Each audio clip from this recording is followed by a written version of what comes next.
안녕하세요. 꿈장TV의 이수경입니다. 말이 늦은 아이. 우리는 지난 시간에 이 말이 늦은 아이들이 왜 그러는지 그 이유와 원인을 살펴봤습니다. 지금 시간은요, 그 시간에 이어서 이 말이 늦은 아이를 말 잘하게 하는 방법, 그러니까 말을 발달시키고 촉진시킬 수 있는 놀이법, 방법을 알려드리려고 합니다. 너무 중요한 시간이거든요. 그렇기 때문에 이 영상은 잘 시청을 하셨으면 좋겠고, 혹시라도 전에 영상을 보지 못했다라면 그 영상 보시고 이 영상을 같이 연결해서 보시면 좋을 것 같아요. 말이라는 건 너무 중요하죠. 우리가 세상을 살면서 소통하는 중요한 도구입니다.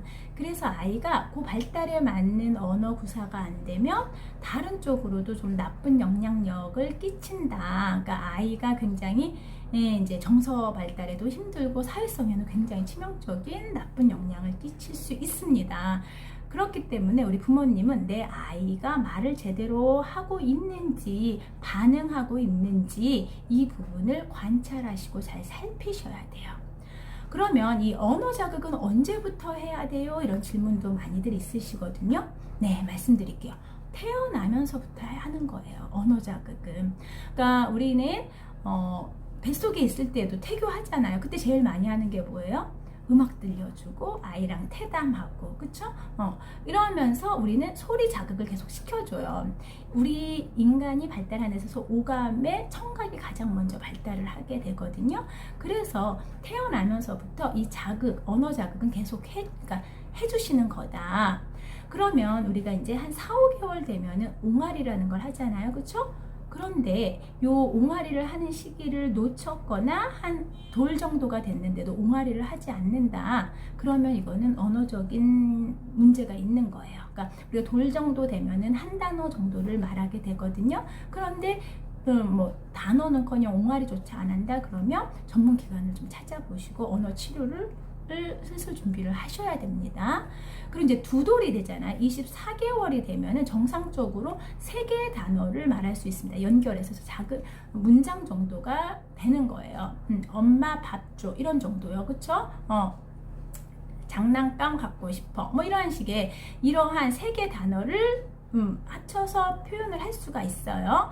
그런데 요때 한 단어조차도 제대로 말을 못한다. 요때까지도. 그러면 이거는 이제 좀 치료 단계까지도 들어가셔야 된다라는 거예요. 그러니까 우리는 이 언어 발달이 이 두 돌 때 24개월부터 36개월이 결정적 시기예요. 특히 두 돌이 폭발적으로 언어가 늘어나는 시기거든요. 그러면 만 3세, 그러니까 3돌 정도 되면은 900단어 이상을 쓸 수가 있습니다. 그러니까 웬만한 언어는 의사소통이 될 수 있게끔 써야 된다라는 거예요. 그런데 이때까지도 그렇게 안 된다라고 하면은 이제 뭐다? 아이가 문제가 있는 거다. 그러면 다른 영역에도 좀 문제가 생길 수 있다라고 생각을 하셔야 됩니다.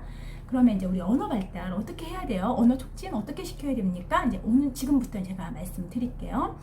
우리는 아이한테 있어서 모든 영역의 발달은요, 놀이로 접근하시는 게 제일 좋아요. 그래서 이 말이라는 건 뭐예요? 안에 있는 소리를 밖으로 내는 거예요. 그렇죠? 그래서 발성이 먼저 돼야 돼요. 그래서 이 발성을 먼저 시키는 그러한 훈련이 좀 필요한데 이것도 놀이로 연결하면 돼요. 그래서 이 발성을 촉진시키는 놀이로는 뭐가 있느냐? 풍선불기. 이런 거 너무 좋아요. 그리고 비누방울놀이, 그리고 뭐가 있어요? 생일놀이 있잖아요. 촛불 끄기 이런 거.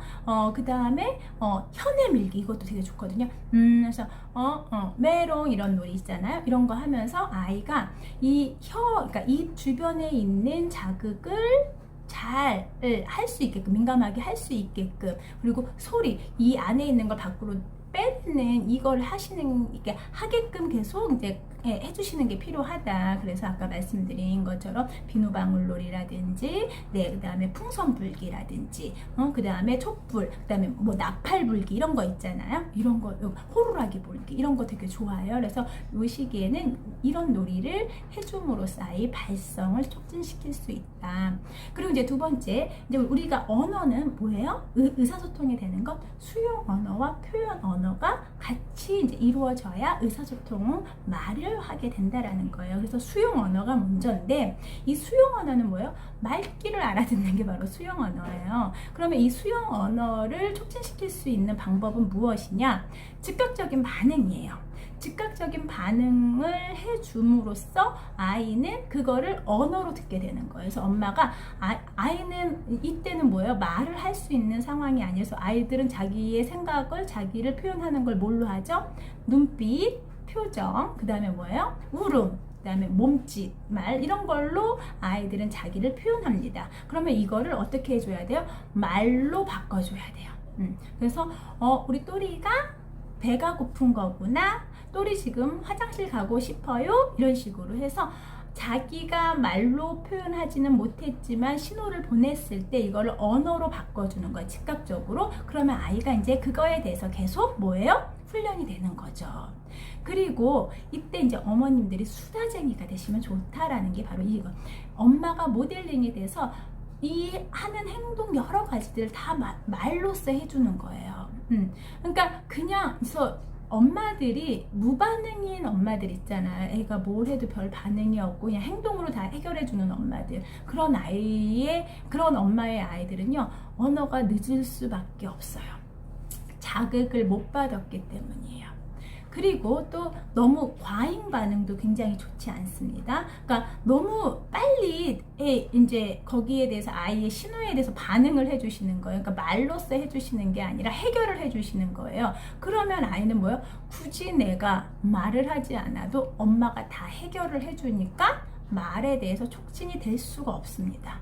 그러니까 아이가 뭔가에 대해서 표현을 하면은 그거에 대해서 말로써 할 때까지 기다려줘요. 그러니까 두 돌이 지나면 언어가 잘 돼야 되는 시기인 거니까 어느 정도는. 그러면 바로 해결해 주는 게 아니라 아이가 그걸 말로 표현할 때까지 기다려줘라. 그러면 아이가 어떻게 해서라도 자기를 표현하기 위해서 말을 하게 되거든요. 그래서 너무 과잉 반응을 했을 때도, 너무 민감하게 아이의 요구를 그대로 다 들어줬을 때도 아이의 언어 촉진에는 장애가 있다라는 거 꼭 기억하시면 좋겠어요. 그래서 수용 언어를 할 때는 아이의 신호에 즉각적으로 반응하는데 그걸 어떻게 언어로 표현해줘라. 그리고 두 번째는 부모님의 모델링이 굉장히 중요합니다. 그러니까 엄마가 수다쟁이가 이때 필요하고요. 엄마 아빠의 그런 목소리들이 아이한테는 언어를 굉장히 촉진시킬 수 있는 중요한 요소고 도구가 될 수 있습니다. 그래서 부모님이 대화하는 거 아이들은 다 듣고 있거든요. 그게 바로 언어 촉진시켜주는 과정이에요. 그래서 부모님의 올바른 모델링이 아이들 언어 발달을 촉진시켜줘서 수용 언어가 되고 난 다음에, 근데 아이가 만 3세까지도 이 수용 언어가 제대로 안 돼? 이것도 문제가 있는 거예요. 그래서 만 3세가 되기 전에는 엄마들이 끊임없이 수다쟁이가 되어 주셔야 된다라는 거예요. 그러면 이제 표현 언어로 가봅시다. 이제 아이들이 말을 하기 시작합니다. 그러면 이제 이때 말을 제대로 잘 할 수 있게끔은 어떻게 해주셔야 되느냐, 4가지를 제가 말씀을 드릴 거예요. 첫 번째는요, 확장을 해주셔야 돼요. 아이들은 처음에는 뭐부터 얘기해요? 명사로 얘기를 하거든요. 한 단어씩. 그럴 때 그걸로 끝나는 게 아니라 거기에 동사나 부사나 형용사를 같이 붙여주는 거예요. 밥 그러면은 밥을 먹고 싶구나, 밥이 뜨겁네, 이런 식으로 해서 아이가 말하는 거에 대해서 엄마는 아이가 뭘 요구하는지 알잖아요. 그거를 어떻게 확장을 시켜주시는 거예요. 뭐로? 부사나 형용사나 동사. 동사는 기본이에요. 그러니까 동사로 같이 연결을 해주시는 거예요. 그래서 아이가 내가 하는 말을 밥이 뜨겁네 라는 거구나 라는 걸 인지할 수 있게끔, 그래서 그걸 흉내낼 수 있게끔 해주셔야 됩니다.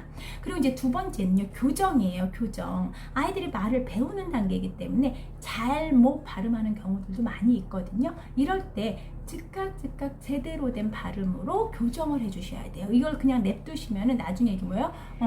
고정화가 된다라는 거예요. 고착이 된다는 얘기예요. 그래서 이때 교정을 해주시는 게 필요하다. 그리고 세 번째는요, 부모의 모델이 필요합니다. 그래서 모델 역할을 해주셔야 되는 거. 이건 이제 수용 언어에서도 마찬가지고 표현 언어에서도 마찬가지예요. 그래서 부모님들이 제대로 언어를 표현해 주시는 게 굉장히 중요하다. 모델링, 아이들은 모방 학습을 통해서 특히 언어는 굉장히 중요하거든요. 그래서 어머님이 제대로 된 발음으로 정확하게 해주시는 해주시고 아이들의 행동, 거지, 주변의 모든 상황들을 말로써 제대로 표현해줘라. 그러니까 이때 너무 과잉 반응을 하지는 말라고 했어요. 그러면 아이들이 굳이 말할 필요성이 없다고 느껴지기 때문에 아이들이 그걸 흉내내서 할 수 있게끔 분위기를 유도해 주는 거예요. 그 다음에 마지막 네 번째는요, 확대입니다. 그래서 아이들의 말이 풍성해질 수 있게끔.